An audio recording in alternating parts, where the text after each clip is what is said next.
just a hack. It's just an absolute hack. And he gets his ass kicked by his teammates every week. It's just, it's terrible. It's just terrible. Now joining us on today's coaching interview edition episode is Bruce Barnum from Portland State. Coach, off-season, we're in the middle of it. We've got 4th of July right around the corner. How's off-season training been so far for you and your guys? First off, Joe, thanks for recognizing Portland State. There's a lot of schools out there, and tough conference, and to be on there, that's an honor. But off season, we're in quarters, so we're a little different. Our guys just got back 20 June, so he had finals week off, 20 June, and now I give them what's 4th of July. I think is on a Monday. I give them off the Tuesday. They don't have to be back till the 5 Wednesday, the 5th. So they have that little break, and then I'll give them a little break. It's changed. The break at the end is usually a week, Joe, but San Jose State, we just moved that game from Saturday to Thursday.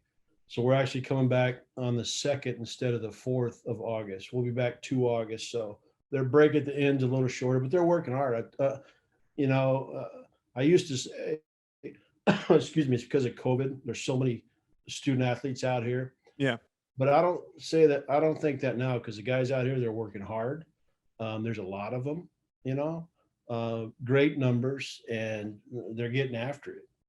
They're this morning watching, you can tell the freshmen that are, signing on for the summer, getting into summer school and the summer bridge deal, because they're so far behind what my vets are doing. That's cool.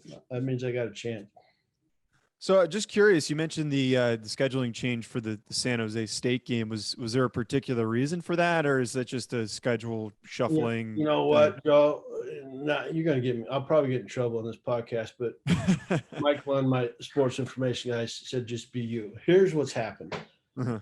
They reached out to me first. I know somebody on their staff. I said, sure, $85,000, do whatever you want. That didn't work. They did end up giving it, and then I had to turn it over to the brass because John Johnson, we just got a new athletic director here, who's a win because JJ was my big brother when I played at Eastern Washington University. He was like a 12th year senior. I was a snot-nosed, know-it-all freshman. And he came in, and he's with us now. But to your question, originally I heard TV. ESPN. That didn't happen. That was from somebody else. I think they did it so they have 2 more days to get ready for Auburn. I think they want to school up Auburn. That's my thought behind it. That'd be a big one for them. Go out there, SEC beat Harsin. They beat Arkansas that year. I think we played them when we were close, and I think that's my conspiracy theory. That would make some sense. And Auburn, beatable team for San Jose State. Auburn's been in a little bit of a weak spell since they hired Harsin, but that's interesting. That could be the reasoning why. And Coach, just kind of makes me think about a couple hours ago, we had break that UCLA and USC and the conference realignment, all the stuff that's going on with the Big Ten. And I'm just curious from your perspective as a longtime FCS head coach, what is the value for these teams getting to play, the FCS teams getting to play FBS games? Because there's this possibility that people assume that FCS games are going to get removed from schedules because of these eventual super conferences. What is the value you think from your side, and then maybe even for the FBS side? Well, that question we could talk our entire pod on. Right. And I just heard that actually right before we have a coach here, friend, son, coaches for me from the NFL. So he's been talking, and I just heard that before I turned you on about that, because I've been away from media and news, excuse me, this morning. But maybe it would have been better if you would have said, say one word, Barney. What one word do you have to describe all this mess? FBS, playing us, these schools don't, these schools do. Money. Well, it's money. I think that's why the Big Ten's trying to get those 2 schools from California. I mean, just initial top of my head, because the SEC is the power right now. They have the money, they have the TV. The Pac-12, they're not doing with their TV contracts what they had hoped from the commissioner level. That's why I think they made a switch. And then you got the Big Ten who wants to catch up to the SEC. So let's get these two big name schools in the Pac-12, bring it back to the original Pac-10. But back to how that affects FCS. I don't know. Those two super conferences, if that's what they become, don't play a lot of us anyway. They do it for wins. It used to be every other year. When I first started college football, every other year, if you're an FBS team, you could play an FCS team and count it as a win to bowl eligibility every other year, not every year. Now I don't even know what the rule is. I just know I'm trying to schedule them out for the next 7 years. Mm-hmm. That scares me. That scares all of us, because you can count on one hand the FCS programs that live off their, gate. So issue, I hope it doesn't happen because it will affect our budget. Right. Yeah. There's a lot of teams that it can seriously impact, and 100%, there's a lot of monetary value that comes with it. And like, I even remember Jimbo Fisher, like he spoke about how the importance of it, because he came from coaching at the FCS level. There really is an important impact for these FCS programs having these games scheduled. And it's ultimately important for I think a lot of these teams staying afloat. It is. It's deeper than that. It's not just a football program. I help all the programs here with that money, Joe. I help from, I'm not going to run through them all, but every sport we have, I share that money. That money just doesn't go to football. The piece I get, we use in the fall, because that's when we spend probably 85% of my budget until the end of the season playoffs. After that, you have recruiting. Okay, here's a chunk for that, but here's our major expenditure. So they benefit from it also. Don't get me wrong. We have a very, I think, lucrative for our level FCS contract with Phil Knight. But that's space cash. That's not money. To us, it's space cash. Phil doesn't give us money. He gives me my uniform, shoes, everything. And he bumped that up just because we're close, their relationship with Portland State. I know him a little bit. I've met him. But that type of item helps also. We have to have that. Right. I bounced around there. No, I think that all definitely. Bro, if I start dragging out these answers, just say Barnum. No, I appreciate all the insight, Coach, because it is a complex issue, and I think some of our listeners might not fully understand the scope of it. But, Coach, I have a bit more of a looser, more fun question I want to ask you before talking a little bit about your background and coaching in the Big Sky. You made news last year with what was, I think, my favorite headline for any FCS coach. There were a lot of different headlines that came up. You probably know what I'm going to ask about.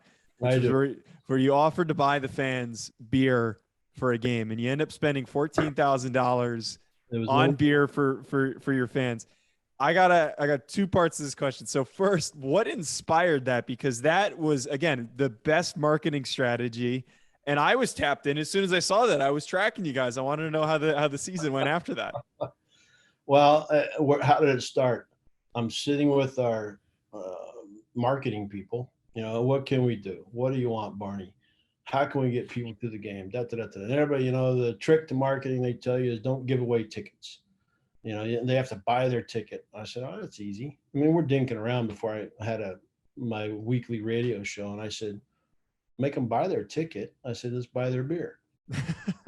They're like, all right, what do you mean? Like one beer each? I said, I don't know. You guys figure it out. So then I go on a radio show, Joe, with John Canzano, who obviously has too many listeners. And I talk to him a lot, and he knows how to get me. He'll get me going somewhere, and I don't watch my P's and Q's. So whether it's the language or something I say, the next thing I know, I got, half the nation on me complaining about something, another half love me. But he started talking about it. And he's like, what are you gonna do? Oh, we're thinking about this. He goes, oh, well, what do you mean? How much? I said, I'll buy all of it. Just because I'm sitting there like this. He said, you'll what? I said, I'll buy all their beer. I need people in the stand. I said, I'm not buying their ticket, but I'll buy their beer. And shoom, it takes off. I mean, I got bars. I just sent out Joe, Bobby Regan, the Barstool people. I just sent out all these things, ESPN XMs or something that talked to me during it and after it. I just sent them a bunch of shirts, Right. some gear. I just sent it out. It's obviously a little late, but I got other things to do than send gear. But I sent it out because they asked for it, but I just got that job done.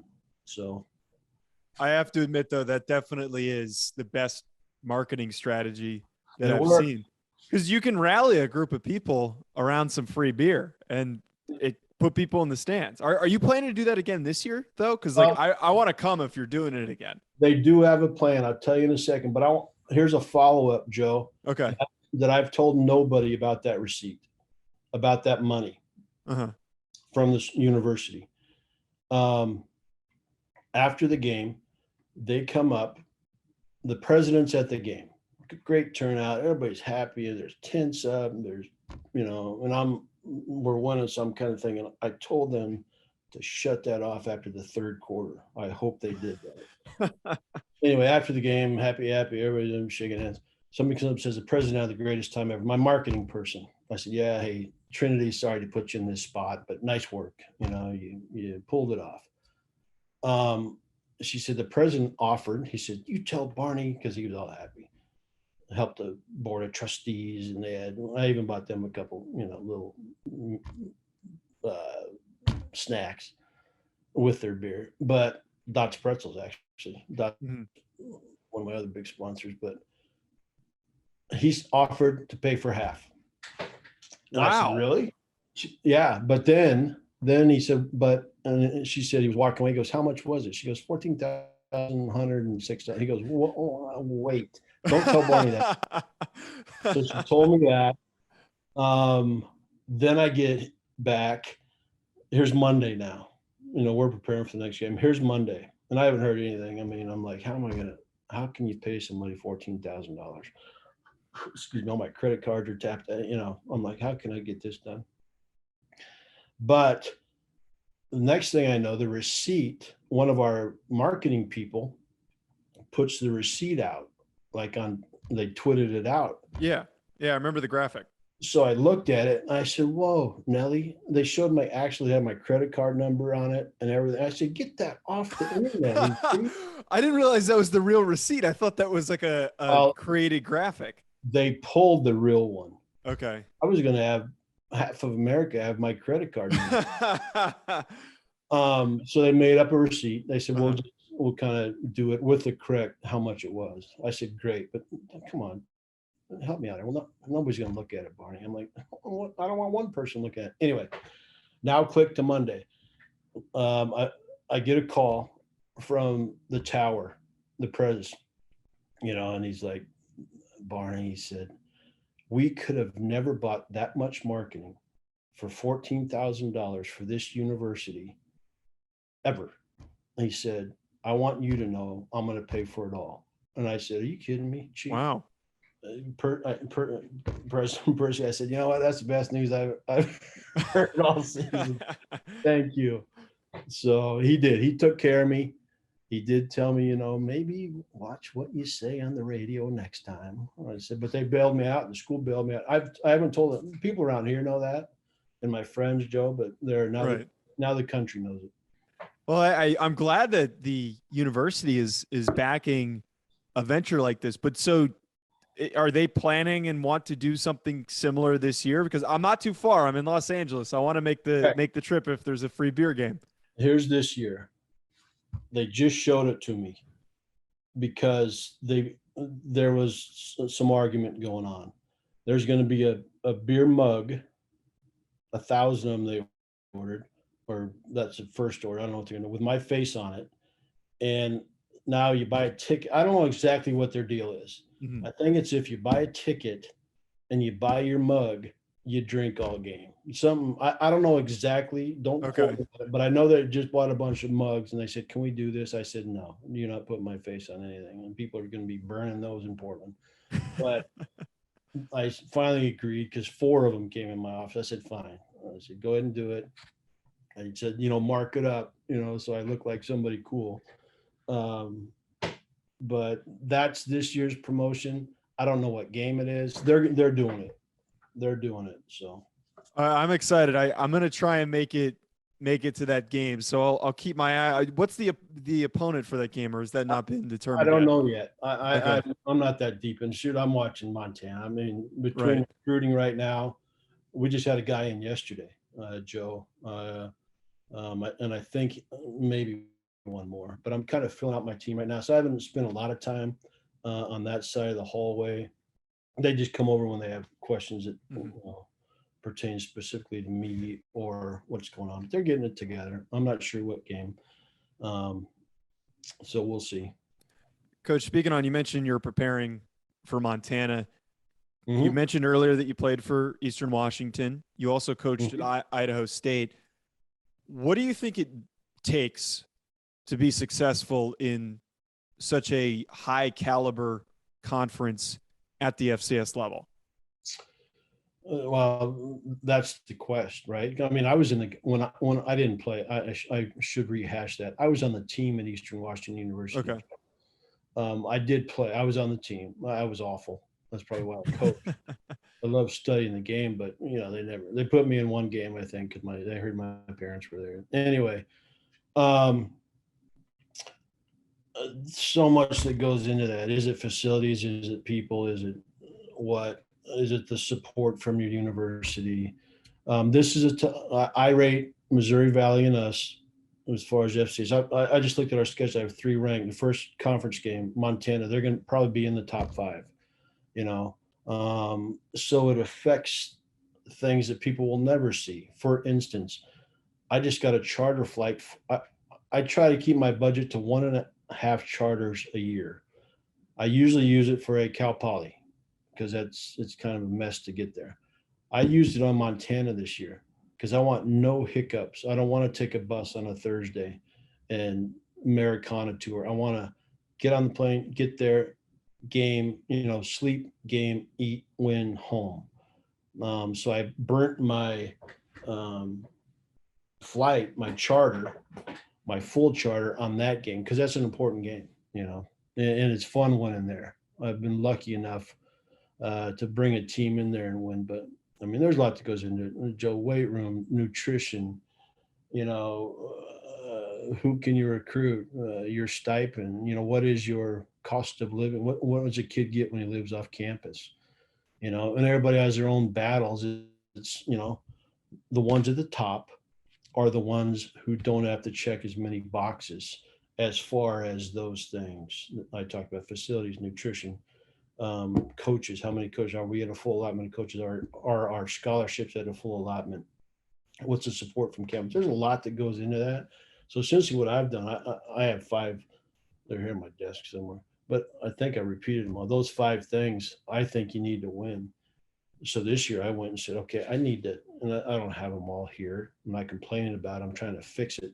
So I just took the ones I thought were most important, and here we go. I'm trying to hire more coaches. I'm trying to get my kids more money, just so they can eat. I need my kids to eat, make sure they can eat. Our partners at BetOnline continue to be the number one source for all of your betting needs and sports info. Find all the latest odds, news, and sports developments, including this year's Wimbledon finals, Major League Baseball, and the latest fighting news, and even next season's early NFL futures. Head to their website today or use your mobile device to sign up today to receive your 50% welcome bonus on your first deposit. Just use our promo code BELIEVE to get that bonus and get into the action. Bet online, where the game starts. Right, and I think a lot of people don't realize some of these mid-tier teams in these conferences. Like I played at the University of Rhode Island, and over the summer, some kids that couldn't afford a car to go drive to a job, it was tough for them to figure out what they were going to eat during the summer and those types of things. And there's certainly limitations. And you even mentioned the charter thing. I think some FCS fans might not also realize, the ones that are on the East Coast, like I came from, how far apart all those teams are. Like you Oh, wow. almost need to fly to most of those games. They're so far. Right. Right.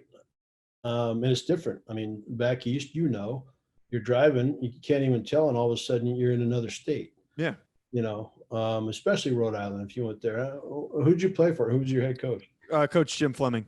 Okay, because I was at early in my career, I was at Coast Guard Academy, and I used to Okay. go up there when Keith Floyd was there. We'd go up. I meet him for bagels, and that's how close it was. I could go up and have a bagel with him once a week for breakfast. He was, I think, the head coach at URI. Uh-huh. And I'm some, young guy down at Coast Guard Academy trying to find my way in the profession. But we became friends. But it was an easy drive. I'd drive up to his place in 20 minutes, I don't know what it was. It seemed very short. So Right.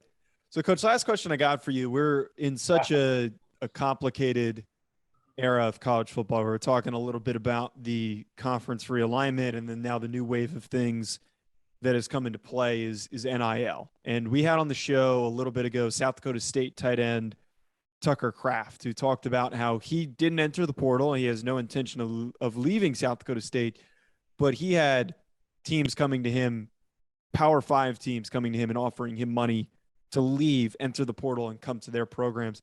I'm just wondering, from your perspective, how difficult do you think this becomes for FCS teams trying to retain their talent? It's not every day that a Tucker Kraft, who is going to be a highly drafted kid out of South Dakota State, that is going to decide to turn down that much money to stay. So just in your opinion, like what kind of a roadblock do you think that creates? Well, first off, I respect Tucker Kraft. Obviously, South Dakota State right now is on. They're doing a hell of a job. They're on the top of the FCS right now, doing very well. A team to beat. We faced it. I'm not going to say a name, but one of my defensive ends who had great numbers. I just talked about this morning. Mm-hmm. Is being poached, but I'm sure because I shouldn't say that. I fight it with loyalty, but that goes so far, it's happening. I have already lost people to it. It's not, I don't think it's right, but what I try to establish is such an attachment, because it used to be easy, Joe, when it was just a grad transfer. I never said this, but I wouldn't let my great players, they graduated right at the end of their eligibility. So I made sure you're not a grad transfer yet. Anyway, but this is a different one. I fight it with loyalty. I fight it with trying to have a team that's tight and close to each other. But it doesn't. I mean, it's still going to happen. And with the better teams, the ones on top of the FCS, South Dakota State, if you're winning, you have better players than everybody else. There's bottom line. I mean, coaches can say what they want about themselves. If you have better players than everybody else, odds are you're going to win the football game. So a team like that, with probably more than myself as far as players that can play at the next level of college football, it's going to happen. They're going to get poached. So I don't know how to fight it, because if the money gets too big, I don't think you're going to be able to fight it. And think about there's all kinds of ways to go here. I heard Texas A&M. I heard they, by position, everybody, instead of one guy getting 75,000, the group's getting 5,000 each. Because I want to know what's going on with the locker rooms. I want to know, say you and I are seniors at such and such university, and a freshman just signed for $3 million or $2 million.